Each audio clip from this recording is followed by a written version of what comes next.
देश का किसान है, ठान लिए। और हमने भी एनडीए इसलिए छोड़ा सभापति महोदय, जब हम एनडीए के अंदर जुड़े थे तो हमें लगा था कि जवान और किसान की बात होगी। प्रधानमंत्री जी ने जो देश की जनता के सामने 14 और 19 के अंदर ये बात कही तमाम देश के अंदर, तब किसानों को उम्मीद लगी।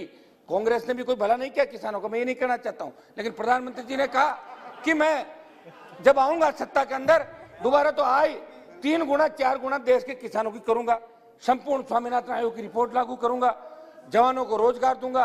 और हम लोग भी सारे के सारे इनके झांसे के अंदर आ गए। जब आके लगा देखिए इनके अच्छे बिल अगर थे तो उनका समर्थन भी किया था, लेकिन हम कोई फेविकोल से नहीं चिपके थे। एनडीए के अंदर जब लगा कि किसान तकलीफ के अंदर है, जिनकी वजह से हम यहाँ चुन के आए, हमारी रगों में वही खून दौड़ रहा है जो सड़क पे बैठे हमारे भाइयों की रगों के अंदर दौड़ रहा है, इसलिए हमने एनडीए भी छोड़ दी और आवश्यकता पड़ी तो लोकसभा की सदस्यता भी छोड़ने वाला हनुमान बेनीवाल पहला सांसद होगा। ये मैं आप आज नहीं छोड़ रहा हूँ, आप आज नहीं छोड़ रहा हूँ। अभी तो दादा अभी तो सड़क पे लड़ेंगे। सभापति महोदय, मैं चूंकि मैं धन्यवाद दूंगा, भाजपा के साथ जीत के आए उसमें छोड़ना, सुनो मेरी बात, लेकिन भाजपा वाले भी कई मरी वजह जीत बेनीवाल जी, आप छोड़ो, बेनीवाल जी, इसी बात का तो गठबंधन था।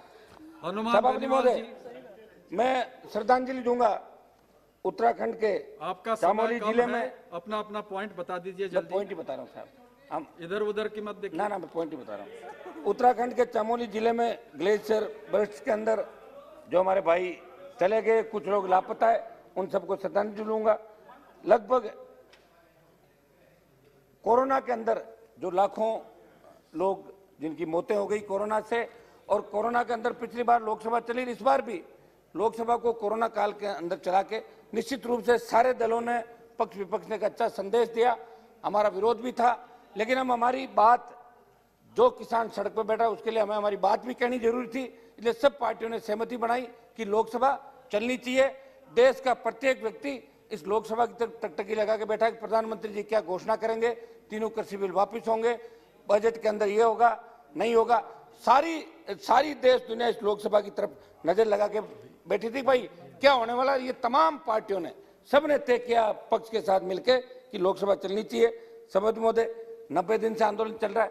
हमारी बड़ी बहन हरसिमरत कौर जी को मैं बधाई दूंगा कि लोग तो मंत्री बनने के लिए किस तरह कतारों में खड़े रहते हैं, और इन्होंने मंत्री पद के ठोकर मार के किसानों के साथ सड़क पर निकली, ये बधाई की पात्र निश्चित रूप से। सभापति महोदय, 200 से ज्यादा किसानों ने शहादत दी, कई किसानों ने सुसाइड भी किया, और शांतिपूर्वक तरीके से ये देश का सबसे बड़ा आंदोलन है। ये जन आंदोलन बन चुका है। ये कोई सिर्फ 6 राज्य का आंदोलन नहीं है, पूरे देश का आंदोलन है। ये भारतीय जनता पार्टी के कई नेता जोर जोर से जो भाषण दे रहे हैं, वो सेंट्रल हॉल के अंदर यहाँ के मंत्री मिलते हैं, सेंट्रल हॉल मुझे ये कहते हैं कि यार बिल वापस ले लेते तो हमारा भी पीछा छोड़े, नहीं तो दिक्कत आएगी 24 के अंदर। ये बात तो ये लोग भी दबी जुबान करते हैं, लेकिन चूंकि एक मिनट रुको। सभापति महोदय, नाम अगली बार बताऊंगा, आज नहीं बताऊंगा।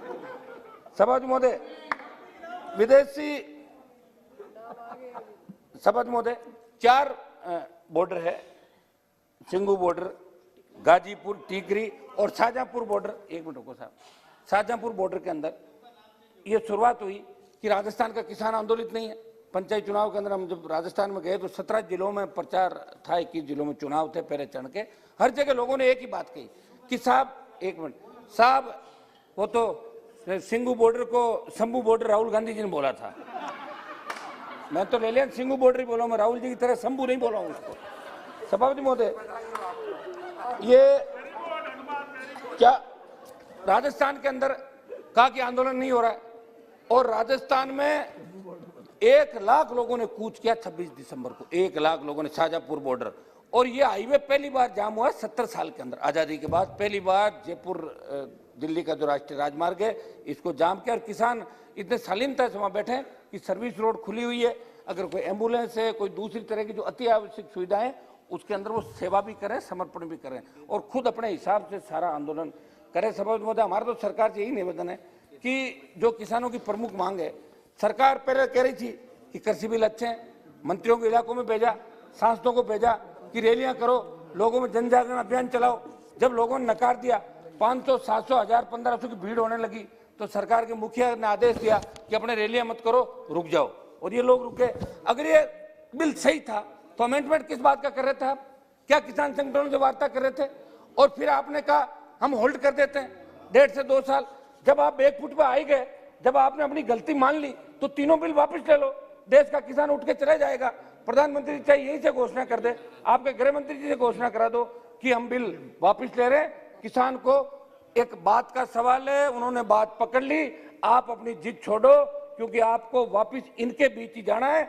आप कांग्रेस की जो दुर्दशा हुई थी 1989 के अंदर, उसकी शुरुआत भी दिल्ली के चारों तरफ के स्टेट से हुई थी, फिर बिहार से लेकर तमाम राज्यों के अंदर कांग्रेस सिमट गई और जनता दल भारतीय जनता पार्टी की सरकार बनी थी। पिछला इतिहास उठा के देखो। आप अभी सोच रहे होंगे कि किसान थक जाएंगे, घर चले जाएंगे, भूल जाएंगे। भूलेंगे नहीं, जब मशीन दिखेगी और उसमें बटन दबाना होगा, तब वो कौन सा बटन दबाएंगे उनको अच्छी तरीके से याद है। इसलिए किसानों को थकाने का सपना छोड़ दो। सभापति महोदय, मैं मांग करता हूं कि तीनों कृषि बिल जो काले कानून है, इनको वापस लिया जाए और संपूर्ण स्वामीनाथन आयोग की रिपोर्ट। ये बात सही है कि 2006 से, गिरिराज सिंह जी आपका जवाब दे रहा हूं, ये बात सही है कि 2006 से लेकर 14 तक जब कांग्रेस की सरकार थी, तब भी स्वामीनाथन आयोग की रिपोर्ट पेंडिंग थी, लागू नहीं की कांग्रेस पार्टी ने। और आपने उसको, एक मिनट, आपने थोड़ा सा लागू किया, पूरा फायदा आपने भी नहीं दिया। आप पूरा अगर फायदा देते तो C2+50 फार्मूला लागू करता है पूरा। जिस तरह जापान अमेरिका के अंदर किसान खेती में 100 रुपए खर्च करता है, उसको 300 रुपए मिलते हैं। यहाँ 100 रुपए खर्च करने पे 57 रुपए मिलते हैं, 43 रुपए का घाटा है सभापति महोदय। इसलिए सबसे ज्यादा किसानों की आत्महत्याएं इस देश के अंदर हो रही है। सबसे ज्यादा नौजवान बेरोजगार से तंग आके इस देश में आत्महत्याएं कर रहा है। और ये बात मोदी जी कह रहे हैं कि भाई मोदी है तो आपको मौका है, ये सही बात है, क्योंकि मोदी जी कुछ करना चाहते हैं। उन्होंने जगह दिया देश को कि हम आएंगे तो किसानों के लिए कर देंगे, वो कर देंगे, तारे तोड़ के ले आएंगे। तो लोगों ने कहा लाओ तारे तोड़ के, अब आप आ गए। अब बार बार आप कह दो कि राहुल गांधी वहां चले गए, वो ट्वीट कर दिया। राहुल गांधी की बात करके आंदोलन को क्यों बरकरार रहे हो? 26 जनवरी की घटना हुई, उसके अंदर जो दोषी है उनको पकड़ो आप। तिरंगे का अपमान कोई सहन नहीं करता। हम सब ने इस बात की निंदा उसी समय की थी जब लाखों लोगों ने ट्रैक्टर परेड दिल्ली के अंदर करी थी, दिल्ली को घेरा था। और सभापति महोदय, तिरंगा, किसान के बेटों ने हमेशा तिरंगे की लड़ाई लड़ी, आजादी से लेकर पहले। यहाँ जो बैठे हैं, आजादी की लड़ाई से लेकर आज तक मेरे हिसाब से तमाम जातियां जो बैठी है, ये कोई जातीय मुद्दा भी नहीं है, तमाम, एक मिनट आपकी तरफ भी कर रहा हूं, दोनों तरफ, तमाम लोगों ने आजादी के आंदोलन से लेकर आज तक हमेशा संघर्ष किया, देश को आजाद कराया अंग्रेजों से, और आज भी देश की सीमाओं पर रक्षा करते हैं। वो किसान आंदोलन में किसान कभी तिरंगे का अपमान नहीं कर पाएगा।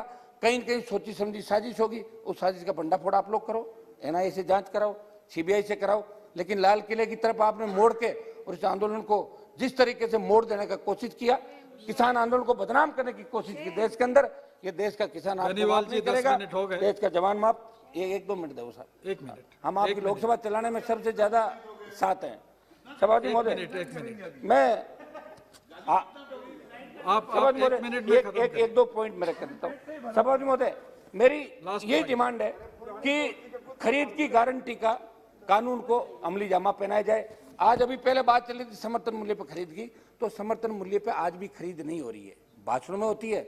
आज राजस्थान के अंदर जहां से मैं आता हूं, 1 मिनट रुको आप, राजस्थान में जहां से मैं आता हूं, अभी मूंग की बंपर पैदावार राजस्थान के अंदर हुई। हमारे मंत्री जी भी बाड़मेर से, जो कृषि राज्य मंत्री बाड़मेर से आते हैं, मूंग की बंपर पैदावार हुई, लेकिन आपने कह दिया कि 3% से ज्यादा खराब है। वो तो हवा लगने से भी खराब हो सकता है, ठंड से भी हो सकता है, लेकिन आपने उसको 3% से, आपने कहा कि 3% से ज्यादा खराब नहीं लेंगे। 10%, 8%, 15% जो मूंग खराब था, 1% खरीद हुई राजस्थान के अंदर मूंग की, 1% खरीद समर्थन। और आपने राइडर लगा रखा है कि 25 क्विंटल से ज्यादा नहीं खरीदेंगे, अगर किसी की 50 क्विंटल होगा तो कहां बेचेगा? ये एक मिनट, पूरे देश के गिरिराज सिंह जी, आप तो सबके देश की चिंता करते हो, ऐसे क्या कर रहे हो? और मैं बात किसान की कर रहा हूं। सभापति महोदय, मेरी सरकार से मांग है कि किसान की जो प्रमुख मांगे हैं इसको लागू करें, संपूर्ण स्वामीनाथन आयोग की रिपोर्ट लागू करें। प्रधानमंत्री जी को 2 बार देश की जनता और भारतीय जनता पार्टी को तो खुश होना चाहिए। स्वामीनाथन कमेटी, आयोग नहीं, हाँ, वो भी कमेटी की रिपोर्ट लागू करें साहब। ठीक है गिरिराज सिंह जी, आप पहली बात 300, ये सही है कि आपको NDA की जरूरत नहीं है, क्योंकि आप 303 अकेले हो। शिवसेना को फ्री किया, हमें कर दिया, आप कह रहे 1 2 4 और चले जाए तो अलग हो, लेकिन आप ये मत भूलो कि उन राज्यों के अंदर आप अपने भाइयों की बदौलत आए हो। ये राजस्थान पड़ा 23 पे फतेह कर लेना, मान लेंगे आपको अकेले अगर बीजेपी फतेह कर दो राजस्थान। सभापति महोदय, आज प्रधानमंत्री जी आए तो 25 हम लाने में थे, अब की बार आ जाना आप लोग। अरे नहीं आएगा, बनीवाल जी, आप ज्यादा जिद कर दो, प्रधानमंत्री जी कह रहा तो मैं इसी next बताता हूँ, speaker कर को ली बुला नागौर का रहे चुनाव करा लो, आप करा लो, लेकिन फिर आर पार की मैडम, लड़ाई होगी, ठीक है? श्रीमती सभापति महोदय, मीनाक्षी एक सेकंड साहब, 1 मिनट मेरी बात तो पूरी हो करो। गया, हो गया, आप 1 मिनट बात, हो गया। अब बस मैं आप 1 मिनट, एमएसपी पे हमें ऊपर घूम रहे हैं। 1 मिनट जवान पे बोल दूंगा, 1 मिनट किसान पे आ गए, जवान पे बोल देता हूँ। सभापति महोदय, मैं जस्ट मोमेंट, मेरी जस्ट जो प्रमुख मांग है सरकार से, समर्थन, ये न्यूनतम समर्थन पर खरीद की गारंटी का कानून बने, जो देश का किसान चाहता है, और सरकार इनसे बात करे। 11 दौर की बात कर चुकी है, कह रही कि एक फोन कॉल का इंतजार, तो कब करोगे फोन? नहीं। बात करो उनसे।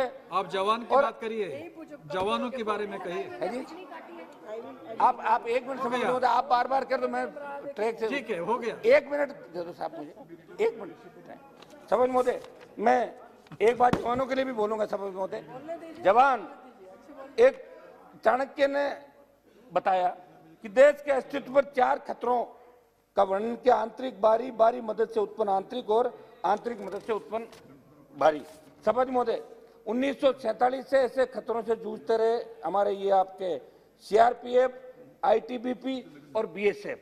ये देश की सीमाओं की रखवाली भी करते हैं, देश में फैले आतंकवाद, अलगाववाद व नक्सलवाद से भी लड़ते हैं, देश में कानून व्यवस्था भी बनाते हैं और चुनाव में करवाते हैं।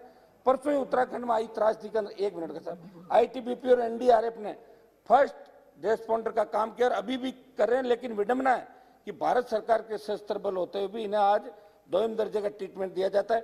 विडंबना ये भी है कि आज बीएसएफ का मतलब बीवी बच्चों से फासला और सीआरपीएफ का मतलब चलते रहो प्यारे फौजी, ये बनाकर रह गया। सभापति, क्योंकि सारे किसान के बेटे से ज्यादा डिमांड क्या है? आधा मिनट सर। 2004 के बाद भर्ती हुए इन सैनिकों का ना तो सेना के तर्ज पेंशन मिलती है, ना प्रमोशन, ना ही भूतपूर्व सैनिक की सामाजिक सुरक्षा। इनके गिरते मनोबल का उदाहरण ये है कि विगत कई वर्षों में अनेक जवान व अधिकारी अपनी सेवाओं से इस्तीफा दे रहे हैं, कई आत्महत्याओं को मजबूर है। सभापति महोदय, मैं सदन के माध्यम से पूछना चाहूंगा कि जिस देश के अंदर जय जवान और जय किसान का नारा लग रहा है, निश्चित रूप से अब जो भी आंदोलन होगा, जो भी डिमांड होगी, वो मोदी जी से होगी। राहुल गांधी से तो कोई डिमांड करने से रहा। ठीक है, हो गया, हो गया। बेनीवाल तो जी, मेरा श्रीमती मीनाक्षी लेखी जी, मीनाक्षी लेखी जी, हो गया।